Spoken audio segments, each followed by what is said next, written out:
नमस्कार दोस्तों, अभी हमारे साथ में भीम आर्मी के जवान से महेंद्र काशु मेहरा।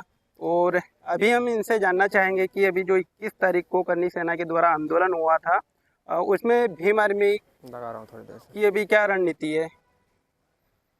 देखो, क्या है कि 21 तारीख को जो करनी सेना और सर्व समाज के नाम पर जो आंदोलन हरदा में किया गया, मेरे हिसाब से तो एक प्रकार से सर्व समाज को गुमराह करने वाली घटना सामने आई है।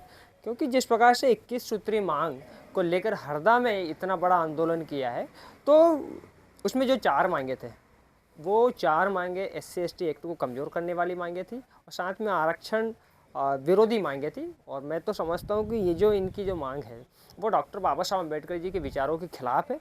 क्योंकि डॉक्टर बाबा साहब अम्बेडकर तो हमेशा समानता की बात करते थे। वो तो चाहते थे इस देश में जाति ख़त्म हो जाए। तो मैं नहीं समझता कि इनका जो कार्यक्रम है, जो मांगे इनने रखी, वो एक प्रकार से सही है। इस आंदोलन में बम ब्लास्ट ऐसी घटना को अंजाम देने वाले बयान सामने आए हैं, तो इसमें आप देखो, क्या कहना चाहेंगे। हाँ, बहुत बढ़िया सवाल है आपका। बम ब्लास्ट जैसी घटना इनके मंच पर बोली गई। इनके कोई करनी सेना का नेता है जो करनी सेना के मंच पर, भरे मंच में साफ स्पष्ट उन्होंने ये बोला कि हमें अपनी सरकार बनानी है, हमें किसी भी प्रकार से चुनाव जीतना हो, चाहे उसके लिए हमें इस देश में, दिल्ली में बम ब्लास्ट जैसी घटना क्यों नहीं सामने अंजाम देना पड़े। और इन्होंने एक बड़ा बयान ये भी दिया है कि भाड़ में जाए वो नेता, भाड़ में जाए वो जनता, भाड़ में जाए वो माताएं बहनें, भाड़ में जाए वो युवा, भाड़ में जाए वो पढ़े लिखे युवा। तो मैं नहीं समझता कि इस प्रकार से इनके अगर बयान इनका सामने आ रहा है तो ये सर्व समाज के हितैषी है। मैं नहीं समझता कि ये सर्व समाज के हित में कोई बड़ा एक्शन ले सकते हैं। मैं नहीं समझता कि सर्व समाज का विकास ये लोग कर सकते हैं, क्योंकि इनकी मानसिकता साफ दिख रही है कि माता बहनों के खिलाफ जिस प्रकार से इनके बयान आ रहे हैं कि भाड़ में जाए वो माताएं बहनें। तो मैं इसका भी कड़ा विरोध करता हूँ। यहाँ के जिला प्रशासन हरदा से निवेदन करता हूँ कि ऐसे व्यक्तियों पर जो है कानूनी कार्रवाई की जाए, इनके ऊपर ठोस एक्शन लेकर इनके ऊपर देशद्रोह का मुकदमा लगाना चाहिए। भाई साहब, इनकी जो 21 मांगे थी, तो आप इनमें से कौन सी मांगों का विरोध करते हैं। देखो, इनकी जो 21 मांगे थी उसमें से 4 मांगे थी जो एट्रोसिटी एक्ट को कमज़ोर करने वाली मांग है। कि भाई सबसे पहले अगर कोई एट्रोसिटी एक्ट किसी के ऊपर लगता है तो उस पर जो है कि बिना जांच के उस पर गिरफ्तारी नहीं होनी चाहिए। भाई क्यों नहीं होना चाहिए? अगर कोई एट्रोसिटी एक्ट में मुकदमा होता है तो सबसे पहले, मैं तो बोल रहा हूँ, आवेदन जैसे ही आता उस पर सामने वाले की गिरफ्तारी होना चाहिए। क्योंकि वो शोषित वंचित वर्ग के साथ अत्याचार हुआ है, उनके साथ शोषण हुआ है, जिसका इस दुनिया में कोई मदद करने वाला नहीं, जिसका कोई नेता नहीं, जिसका कोई मंत्री नहीं है, जिसका कोई जो है कि सक्षम व्यक्ति नहीं है। आज उनके साथ अगर भेदभाव हो रहा है तो मैं नहीं समझता इस देश का विकास होगा। मैं नहीं समझता कि इस देश में समानता आएगी। तो निश्चित रूप से ऐसे लोगों पर जो है कि कार्रवाई होना चाहिए। और इनकी एक मांग और थी कि अंतर्जातीय विवाह में जो सहायता राशि प्रदान की जाती है 2 से 2.5 लाख रुपए की, वो बंद की जाए। भाई क्यों बंद करनी चाहिए? देश में अगर समानता लाना है तो जाति खत्म करना होगा। जब तक जाति खत्म नहीं होगी, आप कैसे इस देश का विकास कर पाओगे? तो कई प्रकार की जो है मांग, एक मांग और थी इनमें कि जो सरकारी अधिकारी कर्मचारी है उनको पदोन्नति में आरक्षण की प्राप्ति नहीं होनी चाहिए। तो मैं तो समझता हूँ कि आज जितने भी SC/ST के कर्मचारी अधिकारी, चाहे वो IAS अधिकारी हो, IPS अधिकारी हो, SDM क्यों ना हो, चाहे कितना ही बड़ा अधिकारी क्यों ना, आज भी उसके साथ जातिगत भेदभाव होता है। आज भी उसको जाति के आधार पर उसका अपमान किया जाता है। आज भी उसको जाति के आधार पर उसको नीचे बैठाया जाता है। कई प्रकार की जो है कि मुसीबतों का सामना करना पड़ता है। तो अगर ऐसी मानसिकता आज भी इस देश में जिंदा है तो निश्चित रूप से जो है कि हमें आरक्षण की आवश्यकता है। और ये जो आरक्षण है वो डॉक्टर बाबा साहब ने कहा था कि जिसकी जितनी संख्या भारी उसकी उतनी हिस्सेदारी। तो आज हमारी जो संख्या है उस आधार पर हमें आरक्षण मिलना चाहिए। और इनके आंदोलन करने से कोई आरक्षण प्रभावशाली नहीं रहेगा और इससे आरक्षण में कोई जो है कि 1 इंच भी खरोच नहीं आ पाएगी। इसमें ये लोग हैं जो सर्व समाज की बात कर रहे थे, तो हाँ, इसमें आपका क्या कहना है। देखो, सर्व समाज की जिस प्रकार से ये लोग बात कर रहे हैं, सर्व समाज को तो गुमराह कर रहे हैं। भाई इन्होंने इतना बड़ा आंदोलन किया।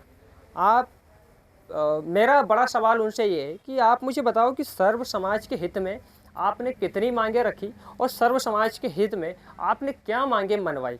क्या प्रशासन ने आपकी मांगों को लेकर कोई बड़ा एक्शन लिया? क्या सरकार ने बड़ा एक्शन लिया? जिस प्रकार से आप प्रशासन और सरकार के लोगों को धमकी देकर गए हो, ये असंवैधानिक तरीके से इनकी भाषा का उपयोग हुआ है, असंवैधानिक तरीके से इनकी मांगें हैं।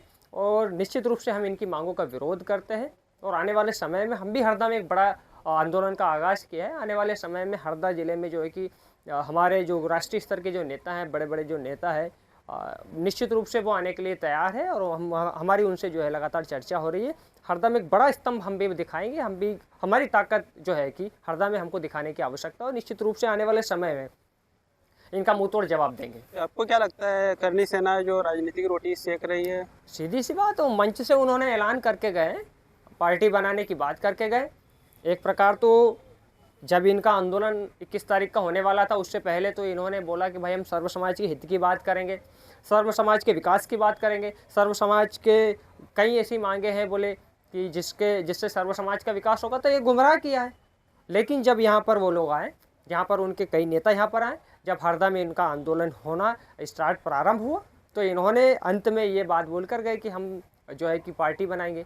तो ये सर्व समाज के लोगों को समझना चाहिए, इनको अपना विवेक का उपयोग करना चाहिए कि किस प्रकार से इन्होंने एक पार्टी का ऐलान करके गए।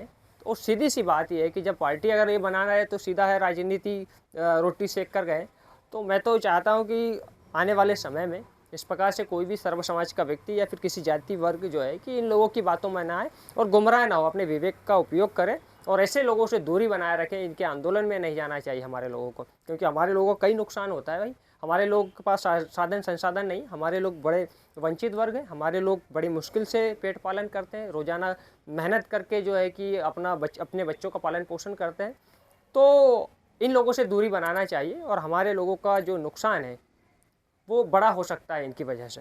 सरकार से आपकी क्या मांग है? सरकार से मैं तो मांग करता हूँ कि जिस प्रकार से इनके लोग मंचों से माताओं बहनों का अपमान करते हैं, देश में दंगा फसाद करने जैसी बात करते हैं, देश में बोलते हैं कि चाहे कुछ भी हो जाए, चाहे हमें किसी का खून करना पड़े, चाहे हमें किसी को मारना ही क्यों ना पड़े, लेकिन हमें चुनाव जीतना है, चाहे पैसे का ढेर क्यों ना लगाना पड़े।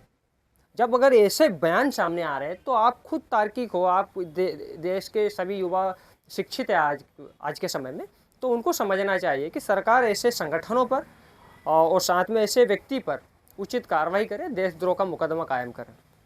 ठीक है, धन्यवाद भाई साहब।